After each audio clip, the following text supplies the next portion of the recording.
Assalamualaikum warahmatullahi wabarakatuh. Hari ini kita akan belajar tentang trigonometri. Ya, yang A, pengukuran sudut. Sudut adalah suatu bangun datar yang dibatasi oleh dua sinar atau garis yang bersekutu pada titik pangkalnya. Nah, pada gambar terlihat bahwa sinar OA dan sinar OB bersekutu di titik O sehingga membentuk sudut AOB. Nah, sudut satu putaran didefinisikan sebagai 360 derajat atau 2pi radian. Hubungan antara satuan derajat dan radian dapat dinyatakan sebagai berikut. Nah, jadi kalau satu rad itu sama dengan 180 derajat per pi rad. 180 derajat sama dengan pi rad. 1 derajat sama dengan pi rad per 180 derajat. Nah, kita harus tahu juga bahwa 1 derajat itu sama dengan 60 menit. 1 menit sama dengan 1 per 60 derajat. 1 menit sama dengan 60 detik. 1 detik sama dengan 1 per 60 menit. 1 derajat sama dengan 3600 detik. 1 detik sama dengan 1 per 3600 derajat. Nah, contohnya nih, yang pertama, ubahlah besar sudut dalam satuan derajat di bawah ini ke dalam satuan radian. Yang A 30 derajat, yang B 24 derajat 30 menit. Nah, jawabannya gimana? Yang A 30 derajat sama dengan, jangan lupa ini nih, 1 derajat itu sama dengan pi rad per 180 derajat. Berarti 30 derajat sama dengan, kalau kita mengubah ke radian berarti tinggal 30 derajat dikali pi rad per 180 derajat. Nah, 30 derajat dan 180 derajat bisa kita sederhanain, sama-sama dibagi 30 dibagi 31, 180 bagi 36. Jadinya 1 per 6 pi rad. Yang B, 24 derajat 30 menit. Langkah pertama adalah yang 30 menit ini kita ubah dulu menjadi derajat. Jadi 30 per 60 derajat. Nah, 30 per 60 itu berapa? 0,5. 0,5 ditambah 24, 24,5 per 180 derajat dikali pi rad. Nah, sama dengan, ini kan 24,5. Yang di bawahnya 180. Bisa kita sama-sama dikalikan 2. 24,5 kali 2, 49 per 180 kali 2, 360. Jadi 49 per 360 pi rad. Jadi kalau misalnya sampai sini doang boleh, jangan lupa derajatnya dihilangin, jadinya 24,5 per 180 pi rad. Nah, langsung itu boleh, atau sama dengan 49 per 360 pi rad. Nah, untuk soal kedua, ubahlah besar sudut di bawah ini ke dalam satuan derajat. Yang A 2 rad, yang B 1 per 4 pi rad. 1 rad itu sama dengan 180 derajat pi rad. Jadinya kalau 2 rad, ya tinggal dikali 180 derajat per pi rad. Nah, ini kan radnya dicoret nih. Tinggal 2 kali 180, 360 derajat per pi. Pi itu berapa? 22 per 7. Nah, 360 derajat dibagi 2 per 7 sama dengan 114,6 derajat. Yang B, 1 per 4 pi rad. Nah, dikaliin, kalau kita mau ubah ke derajat, berarti tinggal dikaliin 180 derajat per pi rad. Nah, ini kan pi radnya bisa dicoret nih. Berarti tinggal 1 per 4 dikali 180 derajat. Nah, berarti kan bisa dicoret 180 derajat bagi 4, 45 derajat. Nah, untuk yang selanjutnya, B, perbandingan trigonometri suatu sudut. Secara umum, perbandingan trigonometri sebuah segitiga dapat didefinisikan sebagai berikut. Misalkan segitiga ABC siku-siku di titik B dengan sudut A sama dengan alfa. Sisi miring AC disebut hipotenusa. BC sisi hadap dan AB sisi samping. Nah, kalau sin A, sin alfa itu sama dengan sisi hadap per hipotenusa.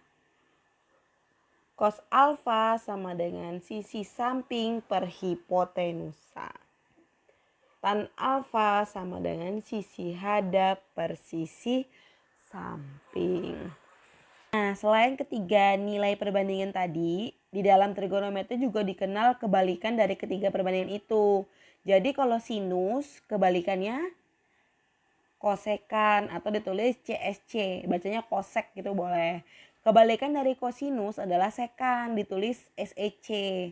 Kebalikan dari tangen adalah kotangen, ditulis COT, kot, biasanya kot. Dengan demikian, berdasarkan segitiga tersebut diperoleh kalau kosek alfa sama dengan 1 per sin alfa. Kenapa? Karena sin kan tadi kebalikan dari kosek, makanya kosek alfa sama dengan 1 per sin alfa. Nah, cos itu kebalikannya sekan, maka sekan alfa sama dengan 1 per cos alfa.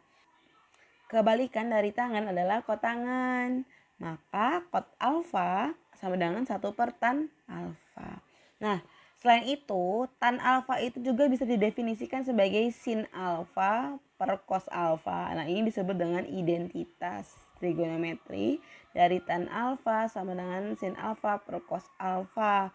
Lalu, kot alfa sama dengan cos alfa per sin alfa. Nah, contoh, tentukan nilai perbandingan trigonometri sudut alfa dari segitiga ABC yang siku-siku di titik C dengan BC sama dengan 8 dan AC sama dengan 15 seperti gambar. Nah, terlebih dahulu cari panjang sisi AB dengan menggunakan teorema Pitagoras. Tahu kan teorema Pitagoras? Masih ingat nggak di SMP? Pitagoras itu kita kan nyari AB. AB kan sisi miring. Makanya AB sama dengan akar BC kuadrat ditambah AC kuadrat. Maka 8 kuadrat ditambah 15 kuadrat. Nah, sama dengan akar 64 ditambah 15 kuadrat 225. 64 ditambah 225 sama dengan 289. Akar 289 berapa? 17. Makanya diperoleh AB sama dengan 17. Nah, untuk mencari sin alfa, cos alfa, tan alfa bisa menggunakan rumus-rumus tadi. Kalau sin alfa apa tadi?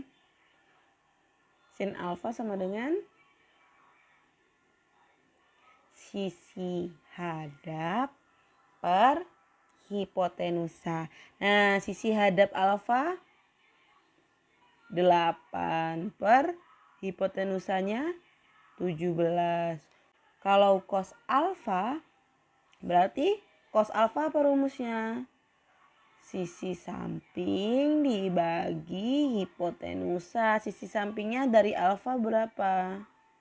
Ini kan alfanya nih, sampingnya ini kan berarti 15 per hipotenusanya 17. Tan alfa apa rumusnya? Tan alfa sama dengan sisi hadap per sisi samping. Hadapnya 8, sampingnya 15. Nah, contoh kedua, diketahui nilai sin alfa sama dengan 0,8. Tentukan nilai perbandingan berikut. Dan ditanya cos alfa, tan alfa, sekan alfa, cosek alfa, kotangan alfa. Ya, kita jawab. Nilai perbandingan sinus alfa kan sisi hadap, sin alfa kan sisi hadap per hipotenusa. Nah, kalau sin alfanya 0,8 berarti bisa kita tulis 8 per 10. Berarti sisi hadapnya 8, hipotenusanya 10. Nah, jadi untuk nyari sisi samping, nah alfanya kan di sini. Berarti sisi hadapnya 8, hipotenusanya 10. Berarti sisi sampingnya kalau pakai Pitagoras berarti sisi miring kuadrat dikurang sisi hadap. Berarti 10 kuadrat dikurang 8 kuadrat sama dengan Akar 100 dikurang 64 sama dengan akar 36 sama dengan 6. Nah, sehingga cos alfa apa? Tinggal pakai rumus tadi. Cos alfa itu sisi samping per hipotenusa. Sampingnya berapa tadi dapatnya? 6. Jadinya 6 per hipotenusanya 10. Tan alfanya 8 per 6. Sekan alfanya 10 per 6. Kenapa bisa sekan alfanya 10 per 6? Kan tadi rumus sekan alfa kan 1 per cos. Kalau cos alfanya 6 per 10 berarti sekan alfanya 10 per 6. Kan tinggal kebalikan cos alfa sama dengan sekan alfa. Berarti kalau cos alfanya 6 per 10, sekan alfanya 10 per 6. Sin alfanya 8 per 10, berarti cosek alfanya 10 per 8. Nah, kalau tan alfanya 8 per 6, berarti kotangan alfanya yang sama dengan 6 per 8. Mudah kan? Nah, ini latihan untuk anak-anak. Jika ada yang masih kurang dimengerti, bisa ditanyakan. Nah, sekian pembelajaran hari ini. Bu ucapkan terima kasih. Assalamualaikum warahmatullahi wabarakatuh. Jangan lupa dikerjakan ya tugasnya.